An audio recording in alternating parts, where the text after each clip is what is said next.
Bermuda's stunning nature, with its pastel pink sand beaches, turquoise blue waters, great food, rich culture, and scenic excursions, make it an easy choice for anyone wanting to get away, no matter what time of year. No doubt, the calm and magic that Bermuda exudes was on Howard and Connie Clery's mind as they left for the tropical island on Monday, March 30th, 1986, the day after Easter Sunday. Both Howard and Connie had just spent the previous week with their children, all off from their college of choice, enjoying the week of spring break. Howard and Connie had a lot to be proud of. They had 3 beautiful children, all attending college, getting a good education, which would eventually lead to career stability and satisfaction. In most people's eyes, the Clerys had it all. But on Saturday, April 5th, 1986, all images of the perfect family were shattered. As Howard and Connie returned from their week-long vacation, they were greeted with the news that would change their lives forever, as well as make a change for the safety of all college students. You're listening to Departed in Pennsylvania, Room 301, The Case of Jeanne Clery.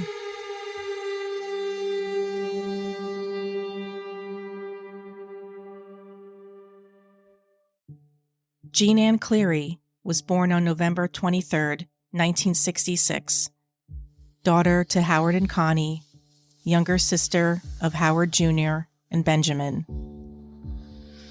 With natural blonde hair and blue eyes, the friendly, quiet girl was her parents' pride and joy. While others might have relished playing with the latest Barbie, the described mischievous tomboy connected with nature by wading in the local creek, catching crayfish, and thinking nothing of having burrs in her hair. And when Halloween rolled around, Jeanne didn't want to be seen in the typical girly costumes, so she would swap them out for something much more adventurous, such as Dracula or the Devil. Jeanne's athleticism was displayed by playing with local minor league baseball teams and swimming for her local swim and golf club. Her school years were spent at Agnes Irwin School, a private learning institution in Bryn Mawr, Pennsylvania. It was there where Jeanne discovered her love of tennis. She was determined to play professionally and pursue it before everything else. She honed her craft by practicing after school for hours, and even more on the weekends. By age 16, Jeanne was ranked 20th in the Middle Atlantic Tennis Association. Her motto was, "No sacrifice seemed too great," and it seemed like Jeanne was living up to her motto. She even shared her passion for tennis with her mother, Connie, both winning the Eastern U.S. Regionals in a mother and daughter tournament. But after some defeats, Jeanne decided that professional tennis was not in her future and decided to get a good education and play college tennis instead. When it came time for Jeanne to choose a college, she wanted to attend a Southern school where she could play tennis. So with that in mind, Jeanne had her heart set on following her older adoring brothers, Benjamin and Howard Jr., at Tulane University in New Orleans. But during her senior year, a female Tulane student was strangled and murdered in her off-campus apartment 1 block away. Fearing for Jeanne's safety, the Clery family panicked and started to look at other colleges, specifically ones closer to home. Jeanne eventually settled on Lehigh University. The private university is located in the rolling countryside of Bethlehem, Pennsylvania, about 60 miles from the Clery's Bryn Mawr home. Jeanne and her parents were impressed with the lush green campus and the warm welcome they received by students and staff. Lehigh University was far enough from home where Jeanne could gain independence, but close enough so both Howard and Connie felt that Jeanne would be safe on the 1,600 wooded acre campus.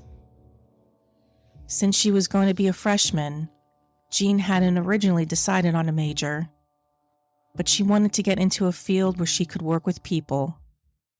So Jeanne eventually settled on majoring in sociology. All in all, Lehigh was undoubtedly a place that both Jeanne and her family were excited for her to attend. Date: March 30th, Easter Sunday, 1986. The Clerys had attended Sunday Easter Mass with Jeanne before driving her back to campus at Lehigh University. Jeanne was looking forward to seeing her friends after a week's hiatus. Jeanne had wanted to take the traditional spring break with her group of friends to Florida, but her parents, feeling she was too young, vetoed the idea. So instead, Jeanne had spent the week with both Howard and Connie by looking through Lehigh's first-year class book and sharing stories of herself and her friends. Overall, it was a serene and peaceful week, full of laughter. Later that day, both Howard and Connie drove Jeanne back to Lehigh and helped her get settled back into her dorm room. Howard kissed and hugged Jeanne and watched as she and Connie disappeared up the stairs to the 3rd floor where Jeanne and her roommate Sarah Bean lived. Little did Howard and Connie know, the same stairs they climbed with Jeanne would be the same stairs her killer took to take Jeanne's life 5 days later.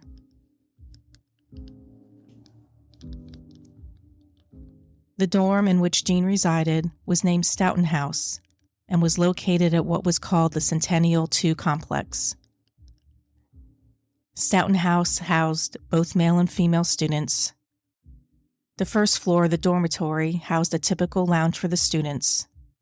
The second floor housed 22 male students, and the 3rd floor, where Jeanne resided, had 22 female students. There was no guard nor security checkpoint at the main door, and doors to the building were to be locked between 10 p.m. and 12 a.m. However, students would often prop open the doors with random objects, such as pizza boxes or soda cans. It was done so that other students who wanted to come visit their friends could have easy access to the building. Date: Friday, April 4th, 1986. Location: Stoughton Hall, Lehigh University. The night of April 4th, 1986, started off like a typical college Friday evening. Jeanne and her best friend from across the hall, Susan Kwan, decided to attend a fraternity party at Pi Kappa Alpha. Sarah Bean, Jeanne's roommate, had a date that Friday night and decided not to go to the party with them. Sarah had misplaced her room key and had asked Jeanne to leave the door unlocked for her, which Jeanne obliged. Early on, both Jeanne and Sarah made a pact to leave the door unlocked if one of them had misplaced their key. At some point in the evening, Jeanne and Susan decided to attend another frat party, this time at Phi Sigma. The two parted at the second fraternity around 2 a.m., with Jeanne heading back to the dorm, Susan staying out a bit later. Around 4 a.m., Jeanne went across the hall to Susan's dorm room and knocked on her door. Susan's roommate Catherine answered, and Jeanne had asked if Susan was there, to which Catherine said no, she had not come home yet.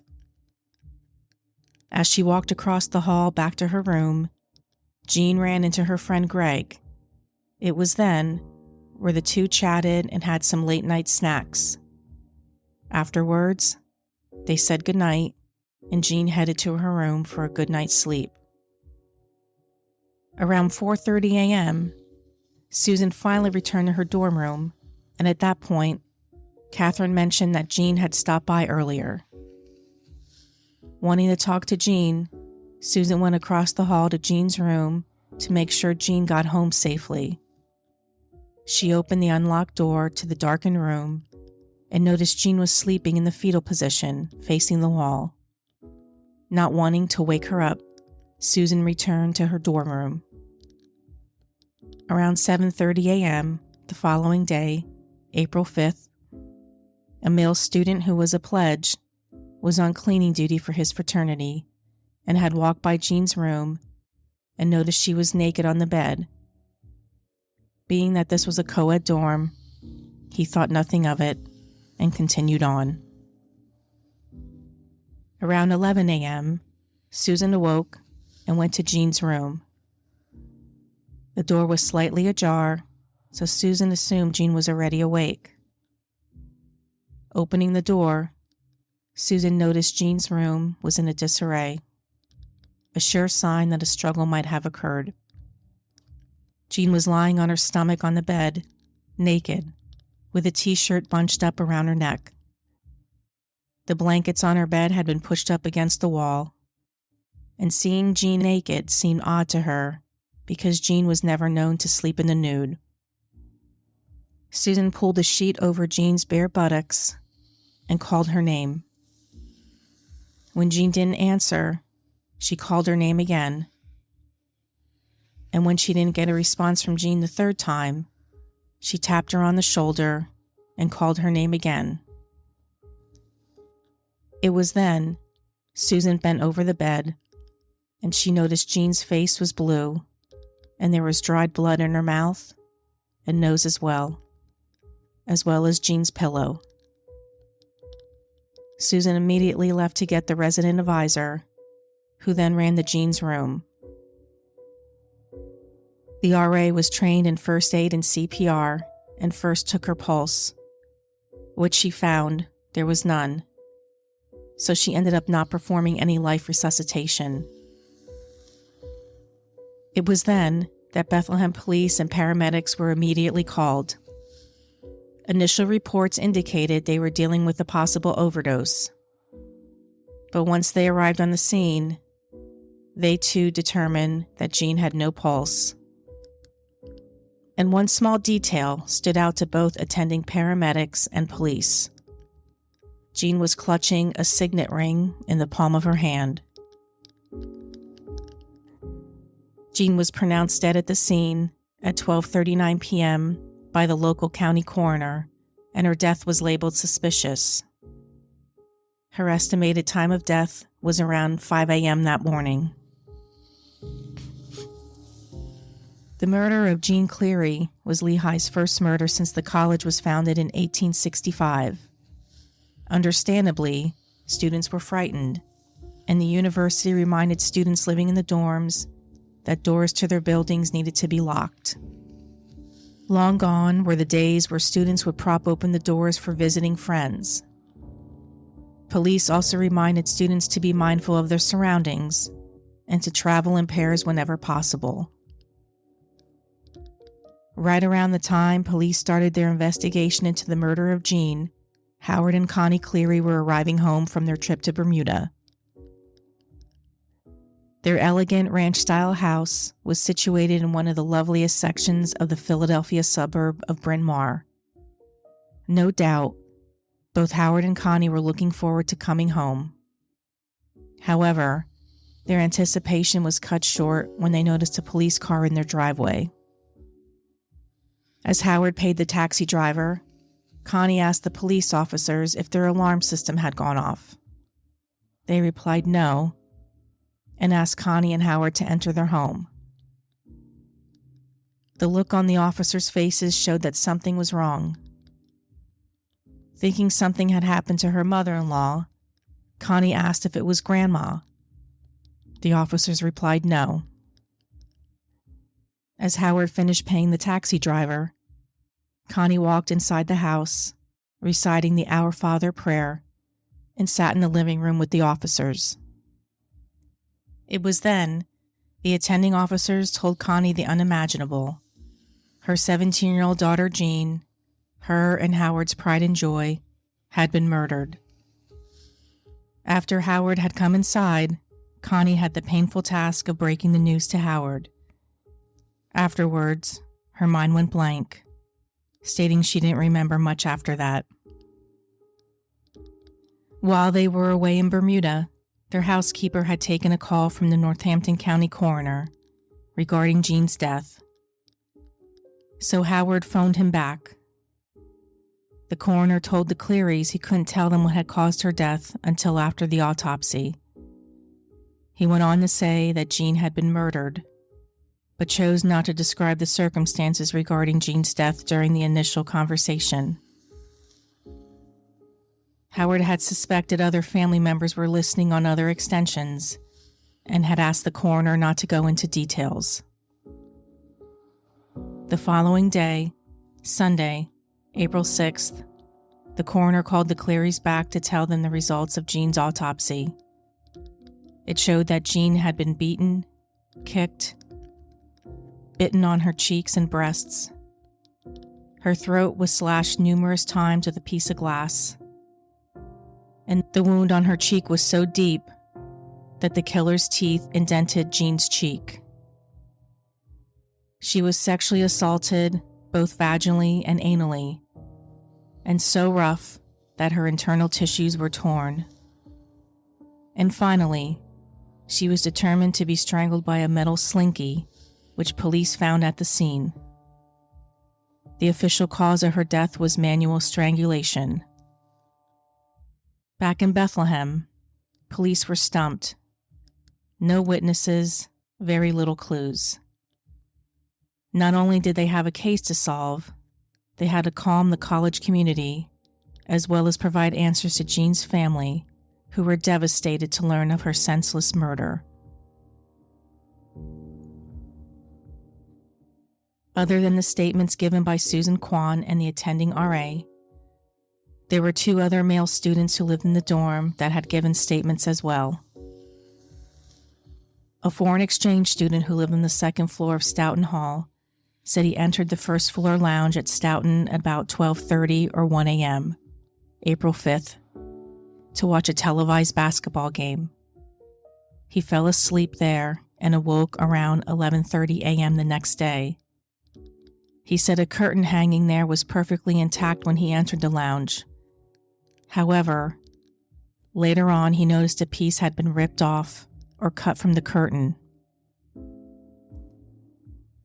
Another male student said he stayed at Stoughton Hall that night. He went to the 1st floor bathroom around 10:30 a.m. Saturday and saw a window partially open and a pile of dark glass on the floor. He said he alerted police because he thought the situation was suspicious. It wasn't until a group of friends, Kenneth Copeland, Stephen Rossi, Roger Faison, Clifton Hubbard, and George Bass, decided to contact the police on April 6th and report some unusual behavior, and what initially was thought to be an outlandish lie turned out to be a confession of a killer. Kenneth Copeland first met Joseph in the fall of 1985 when he was living in an off-campus house with other Lehigh students. On the night of April 4th, 1986, Lehigh University planned a special event for prospective minority students, and to celebrate, Kenneth and his roommates planned a party for the occasion. The party was attended by Joseph, as well as his younger brother Jason, who was visiting for the weekend, and George Bass, a former Lehigh student who was staying at Kenneth's house for the weekend visit. Like typical college parties, it was to start much later in the evening. An assortment of rum, gin, and vodka was consumed by the group, and most of the liquor was consumed by the time the party started around 11 p.m. At the party, other students noticed that Joseph was drinking heavily and decided to keep an eye on him. In the past, Joseph was known to pick fights with other students when he was drinking. At some point during the party, Joseph was quiet, but then became upset due to the fact a girl he had liked left the party with someone else. As a result, Joseph kicked in a bedroom door at the house, taking the door off its hinges. Stephen Rossi, who was one of the students living in the home, took the task of calming Joseph down. There was the thought that Joseph was acting out over losing by 1 vote to be president of the Black Student Union that took place earlier that day. The party eventually ended in the early hours between 3 and 3:30 a.m., and it was at that time that Stephen, Joseph, Jason, and a few others walked between parties on the hill, or otherwise known as Frat Row. As they were walking between parties, they decided to toss a beer can at a moving car. The driver of the car stopped, then got out of the car. The group yelled, "What are you going to do about it?" Frightened, the driver got back inside his car and drove off. Afterwards, Kenneth drove Joseph and Jason back to Joseph's off-campus home. Kenneth said he went inside and talked with Joseph and the other housemates in the kitchen for about a half an hour before Kenneth went back to his house. At some point, another roommate named Roger Faison said he was in the kitchen alone with Joseph for about 5 minutes when he opened the refrigerator. Joseph mumbled something he couldn't understand, and he left out the back door. Around 6:30 a.m., one of the high school students who was staying with Kenneth woke him up and asked for a key to let in Joseph, who was at the front door of his home. Joseph came into Kenneth's room, and he said he needed to talk to him, that he had just killed someone. Kenneth was in disbelief, but Joseph continued on telling him he went to the Lower Centennial to take a TV and some things, but a girl saw him. Joseph had beaten the girl real bad, he said, strangled her, kicked her in the vagina, and bit her face.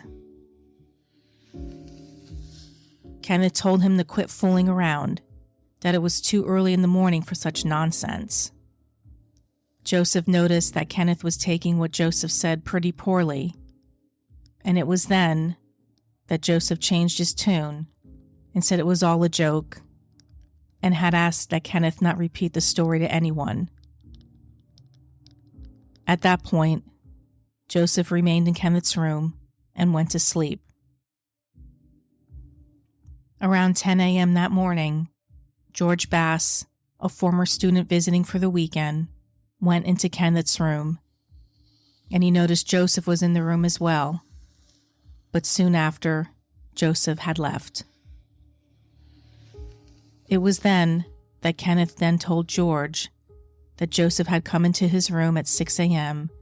to tell him that he killed a girl in the Lower Centennial dormitory. Joseph told him he had strangled her to keep her quiet and had taken the radio from her room. But then he recanted everything and said it was all a joke.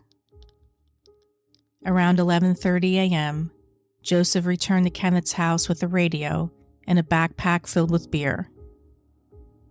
Kenneth, Clifton Hubbard, and George all saw the radio in Joseph's possession, and when asked, Joseph said he had taken the items, the radio, 2 cameras, jewelry, and $21 from the Lower Centennial dorm. George became perplexed because the night before, Joseph told George that he had no money. Later that afternoon, both Kenneth and Joseph played in a basketball game with alumni around 1 p.m. Then Kenneth drove Joseph back to his house before showering and changing for a cocktail party hosted by Lehigh President Peter Litkins. After that, they attended 2 more parties, one in the lounge of a dormitory, the other in the lounge at the University Center. It was at that last party, Kenneth, Roger, and George learned that a female student had been found dead in the Lower Centennial dorm. In disbelief, Kenneth had asked a resident advisor to confirm that there indeed had been a homicide and possible rape. When they confirmed Kenneth's suspicions, he then knew that Joseph's claims were not a joke. Ironically, at the same party that evening, Stephen Rossi said Joseph told him he had killed someone. Stephen said he went into this girl's room or house, took a radio and camera from her, and strangled her to death. He said his hands got real messed up on the job and showed Stephen cuts on his hands. Joseph told Stephen that he already told 2 other men, Kenneth and Clifton, but they didn't believe him. He said once they found the body, they'd believe him. Stephen then asked Joseph how he knew the girl was dead, and Joseph said he'd made sure. Later on at the party at the University Center, Joseph approached Kenneth and asked him to keep his composure and asked the resident advisor what happened. Kenneth told Joseph he already knew and told him to get the radio out of his house. Later, Joseph spoke with Stephen and Clifton in the men's bathroom at the University Center.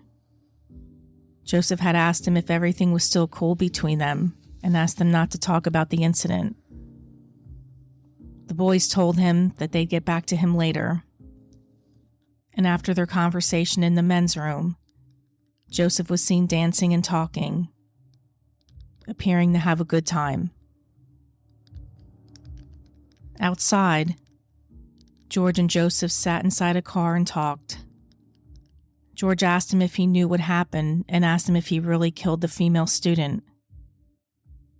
Without missing a beat, Joseph replied yes, and that she was getting ready to scream, so he tried to cover her mouth and smother her with a pillow, then eventually strangling her.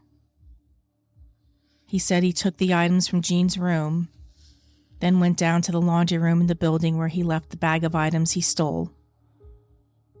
He then returned to Jeanne's room to make sure his wallet wasn't there and was not concerned about the possibility of leaving his fingerprints, because he said his fingerprints were not on record at Lehigh, and he had made sure there were none left in the room. Lastly, he added that he never raped or murdered anyone, and asked George how he, Kenneth, and Roger were taking it, with George replying, "Not well." He also wanted to know if George was still cool with him. After leaving the party and returning to the off-campus house, George had a hard time sleeping because of a guilty feeling, which eventually caused him to leave early and go back to his home. The next morning, Sunday, April 6th, at Kenneth's request, Joseph got the radio out of the house. Later that morning, Kenneth shared the story told by Joseph to Stephen and Clifton regarding Joseph saying he killed someone, but it had been a joke. It was then all 3 roommates compared notes and went to the Bethlehem Police Department and told them what Joseph had been telling them. Once at police headquarters, the police showed Kenneth a photo of Jeanne, whom he did not recognize. The photo of Jeanne was taken in her dorm. The photo developed from a roll of film taken with Jeanne's camera. In the background of the photo was Jeanne's radio, the same radio that Kenneth had seen a day prior. Recognizing the radio, he informed police that Joseph had admitted he stole the radio and had even brought it to his off-campus house in an event to show it off. With Joseph's name and address in hand, police began round-the-clock surveillance, and on April 7th, at 2:25 a.m. in the morning, police knocked on the residence where Joseph and his roommates lived. Joseph answered the door in his bathrobe and asked, "What was this about?" The officers responded and showed him the search warrant and that it was regarding the murder of Jeanne Clery. Joseph cooperated with police, leading them to his bedroom, where officers found a maroon wallet containing Jeanne's license, credit cards, 2 cameras, and jewelry. In addition, they found Jeanne's radio and $21 in cash. Also found in Joseph's room was a blood-stained torn piece of a curtain, and it was determined that that piece of curtain was from the first floor of the Stoughton Hall Lounge.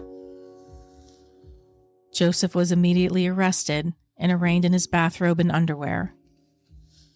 He was held without bail and charged with criminal homicide, rape, involuntary deviant sexual intercourse, indecent assault, burglary, theft, receiving stolen property, robbery, and aggravated assault. Joseph was transported to Easton Hospital for an examination where they found cuts and puncture wounds on his hands. Blood, saliva, hair, as well as bite impressions were taken from him as well. In his interview with police, Joseph said he was looking for a room to rob, but it was made more accessible because the door had been propped open by a pizza box. He tried to steal a TV from the wall in the first floor lounge, but the TV had been bolted to the wall. So he decided to go to the dormitory's second floor, but the stairwell was locked. So he went to the third floor, where he could gain access. Jeanne's room was the first door he encountered.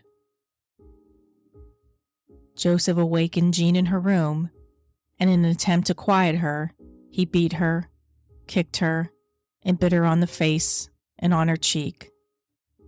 After killing Jeanne, he gathered up the stolen items and left.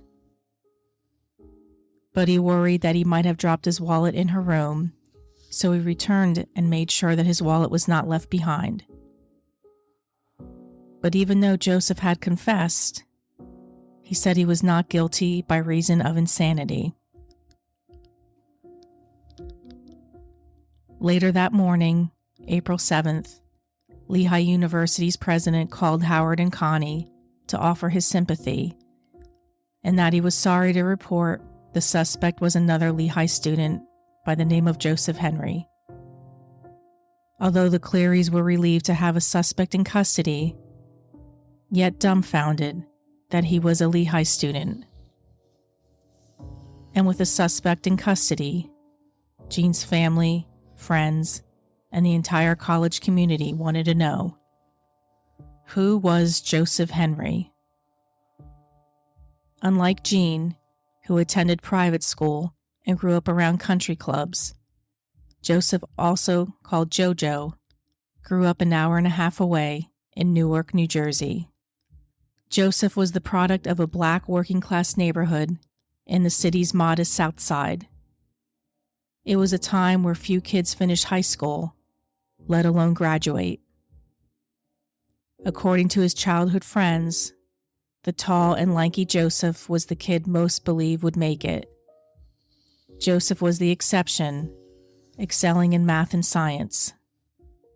If anyone could beat the odds of not ending up in the world of drugs, crime, and violence, it was him. His former teachers described him as polite, studious, conscientious, and introverted.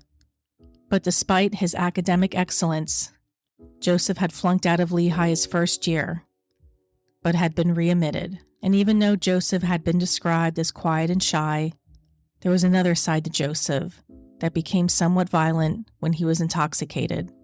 While attending Lehigh, Joseph reportedly openly masturbated in the university library and was known to piss in punch bowls at fraternity parties. And just 6 months before the murder of Jeanne, Joseph's violent side was in the making.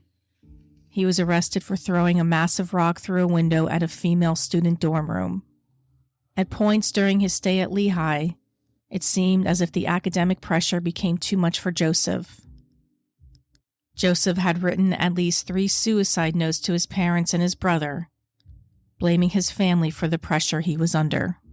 And even though he confessed to police at his arraignment, Joseph adamantly denied that he killed Jeanne, and the DA had stated they were seeking the death penalty because of the brutality involved, saying Joseph tortured Jeanne by dragging the broken piece of glass back and forth over her neck, biting and beating her while she was still alive. A judge ordered mental health testing for Joseph because he appeared to be severely limited in memory and attention span and had poor reasoning ability. Joseph's defense felt he might have been mentally ill or legally insane when he murdered Jeanne. And while the Clerys were relieved that someone was arrested in Jeanne's murder, they still had the daunting task of laying Jeanne to rest. And so on April 9th, 1986, Jeanne was remembered at St. Thomas of Villanova Catholic Church at Villanova University. There were over 600 mourners and 5 priests in attendance, including Lehigh President Peter Litkins. Her service included biblical readings and songs by the Lehigh Choir. But it was the speeches given by several of Jeanne's friends and by Peter Litkins that described how much Jeanne would be missed. In December of 1986, more than 100 people, mostly family and friends of Jeanne's, including best friend Susan Kwan and roommate Sarah Bean, gathered in the courtyard of the Centennial II residence complex at Lehigh University. They were there to dedicate a meditation pavilion, a wooden structure near the entrance to Stoughton House, the dormitory that Jeanne resided in, and ironically, lost her life. The building, a square open structure with a red pointed roof, represented a place to remember the healing sunlight of love, friendship, and hope. Students and families shared memories of Jeanne, such as her infectious laugh, bubbly personality, and love for Lehigh University. And although it was a day where Jeanne's loved ones remembered her fondly, her killer's trial was still ahead. The same people who had gathered that brisk December day to remember Jeanne would have to live the nightmare of her murder all over again once Joseph Henry stood trial. Date: April 15, 1987. Location: Northampton County Courthouse. A year and 10 days after Jeanne's murder, her killer was in court to stand trial. In his opening remarks, the DA started off by saying that Joseph Henry was an angry young man who repeatedly slashed Jeanne's throat, then manually strangled her to death. He added that she was beaten so badly that every part of her body was bruised, having been bitten on her cheeks and breasts, and forcibly raped and sodomized, so forcibly that her internal tissues were torn. Afterwards, he went through her room, taking valuables and storing them in a laundry room, then returning to Jeanne's room to make sure he had not left his wallet and there were no fingerprints. Because of the brutality of the crime, the prosecution sought out the death penalty. They cited 3 aggravating factors in their quest for the death penalty. First off, they stated Jeanne was a victim of torture. Joseph killed Jeanne to prevent her from identifying him as the man she awoke to find burglarizing her room, and that her killing took place in conjunction with other felonies. Joseph's defense played on the insanity plea, stating that Joseph's father, as well as 2 of his uncles, were diagnosed with paranoid schizophrenia, and Joseph, too, had a psychiatric condition that worsened with alcohol. They tried to show that Joseph was a shy, quiet boy who came from a broken home, who came from a family of mental illness. The defense called on a psychiatrist to state that a brain scan was done on Joseph and that the findings showed temporal lobe spikes, and it was similar to persons diagnosed with alcohol idiosyncratic intoxication, a condition that occurs when a small amount of alcohol produces intoxication that results in aggression, impaired consciousness, prolonged sleep, hallucinations, illusions, and delusion. The psychiatrist diagnosed Joseph with this disorder and stated this was the reason why Joseph peed in a punch bowl or masturbated in the library, stating that Joseph experienced episodes of amnesia during the time he was intoxicated. He also stated that Joseph had been in 2 car accidents and had suffered head trauma, making a case for mental illness. On the stand, friends of Joseph's testified that his reputation when he was drinking was that he was filled with anger and that he would just blow up sometimes. They said that when he drank, they had to look out for him and make sure he didn't get into trouble. They said he was depressed and upset about his girlfriend going off with another man. One student recalled the time when Joseph uprooted a tree outside his dormitory room window and awoke the next day with a tree in his room. Joseph's father took the stand and talked about how he had left Joseph's mother when he was 4 years old. He added that he only sees Joseph about 8 to 10 times a year. He even testified about his own bout with mental illness to build a family history, showing that Joseph, too, was a victim of mental illness. Jeanne's friends testified about her last night, as well as finding her body. And although Joseph never took the stand, he tried to convey a person who was remorseful by reading the Bible throughout the trial. But the most damaging testimony came from Marvin Brunson, otherwise known as Black Ray. Marvin shared a cell with Joseph while both were in Northampton County Prison in April of 1986. He testified that Joseph told him he was high and upset the night of Jeanne's killing and walked around the town before walking into Stoughton Dormitory, where he saw a man sleeping in the lounge with the TV on. Joseph tried to take the TV, but it was bolted to the wall.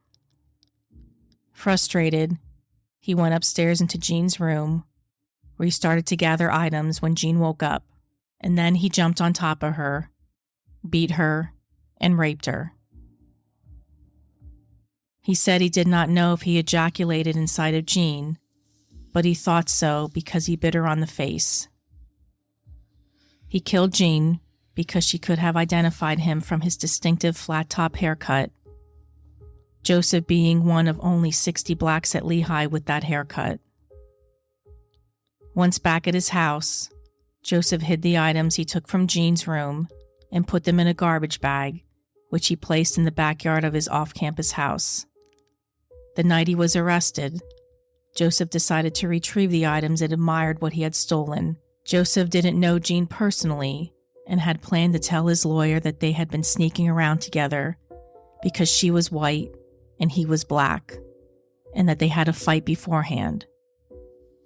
If that story didn't work, he would blame the friends he told of the crime, who eventually went to the police. Regarding the slinky, Joseph was mad that the DA was trying to make him look crazy for using a toy. He said he used a piece of glass to cut Jeanne's throat and showed him scars on his hands, supposedly from the broken glass. Then, the forensic pathologist went on the stand and testified that Jeanne indeed tried to fight Joseph, and she was alive when she was raped and sodomized. Jeanne's parents and other family members left the courtroom during the graphic testimony, returning only after the presentation was completed. The pathologist went on to describe to the jury a large number of bruises found on Jeanne's body. He maintained that the bruises were inflicted before her death, most of them too large and too severe to have developed after death. Bruising and tearing in her anal and vaginal areas indicated she was alive and resisting when she was sexually attacked, and an ultraviolet light scan on her body showed a fluorescent patch on her right thigh, a sign of semen, and swabs taken from her vagina and anus, and the patch on her leg tested positive for semen. He concluded his testimony by saying it took Jeanne 2 to 4 minutes to die from strangulation. He said she might have survived if her killer had removed the pressure from her neck at any point during the strangling. He noted her wounds, including a series of painful but non-fatal shallow cuts on her neck, indicated she was being held down against her will. State Police criminologist Alexander Sturton testified that he examined a slinky toy found in Jeanne's room. He said he saw no blood on it, and his supervisor, criminologist Thomas Jensen, said he did not think the slinky toy had been used forcefully because it was not straightened out. Their testimony contradicted the preliminary testimony of the coroner, who thought the marks on Jeanne's neck were very distinct and the toy had played a part in her death. Dr. Dennis Anson, who had studied forensic dentistry, testified as an expert witness. He examined the bite mark on Jeanne's right cheek during Jeanne's autopsy. After the examination, he told police that they should look for someone with a wide space between his teeth. The bite marks, he said, more resembled the type he'd seen in a child abuse case than a strictly sexual attack. He said they were made slowly, rather than quickly, based on the precise definition of the mark. He also had photographs taken of the bite marks. After Joseph's arrest, he made impressions of Joseph's teeth at Easton Hospital, then used the impressions to make casts. Next, he made one of the sets of castings into a moving model and said the cast matched exceedingly well, with tracings made of the marks on Jeanne's cheek. He also noted that in experiments using the moving model on a leg from another cadaver, the marks were highly consistent.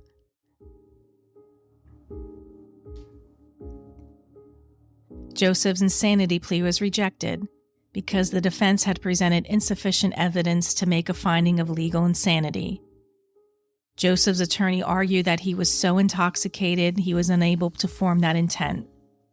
Although accepted at Lehigh, he was unprepared for the university because he was not a well-rounded individual. He was culturally unprepared, and he had inadequate academic skills. They asked in their closing arguments that the jury find Joseph guilty of second-degree murder, which carried a penalty of life in prison. In their closing arguments, the prosecution used a timer to illustrate to the jury the length of time it took for Jeanne to die of strangulation. Using photos that showed some of Jeanne's injuries, the DA asked the jury, "What's 4 minutes like? Let's see. Watch the pictures and see what kind of intent there is."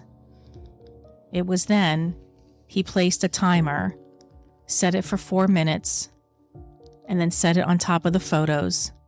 The courtroom fell silent. When the timer sounded, signaling the end of the 4 minutes, the DA said, "Jeanne Clery was dead." He went on to say, 4 minutes, inches from her face. 4 minutes as she gasped for air.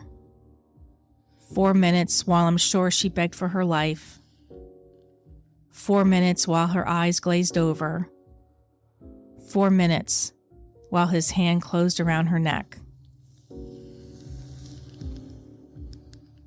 The DA fought back and characterized Joseph as not a poor boy from the wrong side of the tracks, but a sociopath who blames everything on others, stating he blamed Lehigh, blamed his father, blamed his uncles, his brother. He blamed Jeanne Clery because she's white, and he blamed it on society, and he blames it on everyone but himself. They said he knew exactly what he was doing, knowing right from wrong, and it was his antisocial attitudes that caused his problems, not his so-called mental illness. The defense clapped back, claiming Joseph's intoxication had caused gaps in his account of what happened that night. In addition to that loss, however, he said, it was the loss of Joseph Henry, a young, overweight, studious black man who had a dream to go to Lehigh and entered an atmosphere where part of his social life is the use of alcohol, an inherent pathological condition that was triggered by alcohol. Date: April 27th, 1987. Location: Northampton County Courthouse. The all-white jury of 7 men and 5 women from Lancaster County deliberated for only 2 hours and 15 minutes before finding Joseph Henry guilty of first-degree murder. The jury also convicted Joseph of rape, involuntary deviant sexual intercourse, indecent assault, aggravated assault, burglary, robbery, theft, and receiving stolen property. Joseph was formally sentenced to die by the electric chair for the rape and murder of Jeanne Clery. During his sentencing, Joseph turned towards the Clerys, his mother and grandparents, then put his hand to his chest and said, "I would just like to say that I have a great deal of genuine sorrow for the Clery family. I do. And for my family. And I'm sorry these proceedings are necessary." The sentences: 10 to 20 years on the rape, involuntary sex, and burglary counts, and 3 to 10 years on the robbery charge were to be served consecutive to one another and the death sentence imposed by the jury. The judge recalled that one witness testified at trial that Joseph told him, "It ain't nothing to commit murder," because of the nature of the offense and what it showed about his personality.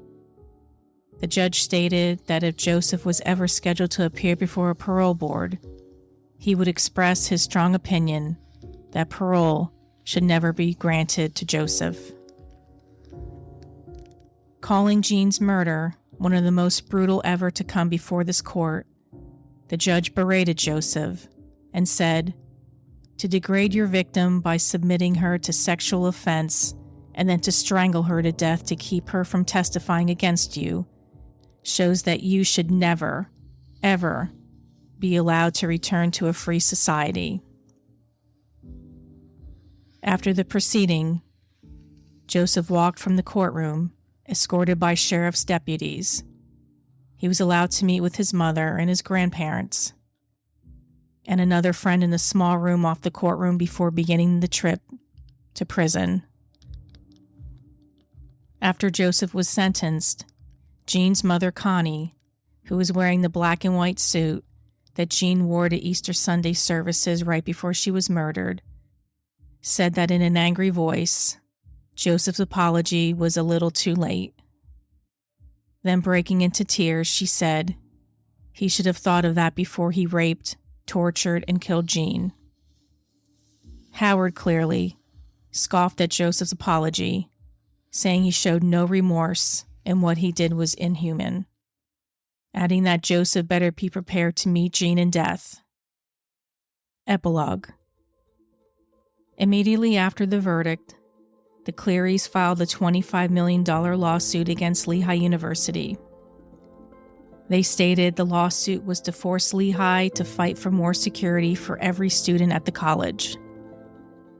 The lawsuit went on to say that Lehigh was partially responsible for Jeanne's death due to the lack of security and the college not being open about crimes that had occurred at Lehigh.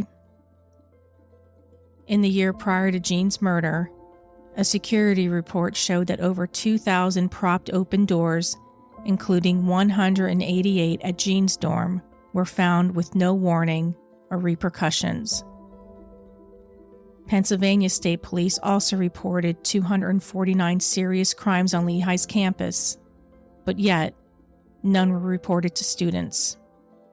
In July of 1988, the Clerys settled their lawsuit against Lehigh regarding Jeanne's murder for an amount reported to be more than $2 million. The settlement was used to establish a foundation devoted to campus security issues. In addition, the Clerys successfully lobbied the Pennsylvania state government to pass a bill that calls for all universities and colleges to inform students about crime rates and other security issues on campus. And their hard work and determination paid off. In May of 1990, the Clery Act was passed, which is federal law requiring all universities and colleges receiving federal student financial aid to report crime statistics, alert campuses of imminent dangers, and distribute an annual campus security report to current and prospective students, employees, or face fines. Since Jeanne's murder, Lehigh has implemented a 3-part security program that includes placing electronically monitored locks on dormitory entrances, installed video surveillance cameras, and card access to all buildings, increasing security guards in residences, and limiting access to each dorm to one well-lighted entry. Out of 1,300 police departments in Pennsylvania, 60 are accredited. One is Lehigh's. Lehigh officials believed campus security was adequate at the time Jeanne was murdered, despite Howard and Connie's argument that security was inadequate and had led to Jeanne's death. Lehigh acknowledged that it had tightened security even before the settlement. And in 2002, despite Joseph Henry being sentenced to death via the electric chair, his death sentence was thrown out. The U.S. District Court judge vacated Joseph's death sentence, saying the county trial gave unclear jury instructions, raising the possibility that jurors didn't follow relevant death penalty provisions. Joseph opted to give up his appeal rights and accepted life in prison rather than face another death penalty hearing with the possibility of a reinstated death sentence. He said he experiences shame, depression, and self-loathing because of his actions and wanted to accept a life sentence. He is currently serving his life sentence at State Correctional Institution, Dallas, Pennsylvania. This concludes this week's episode of Departed in Pennsyltucky. I'm your host, Andrea Dudek. Thanks for listening, and make sure you tune in next time for more true crime talk without the Valley Girl squawk.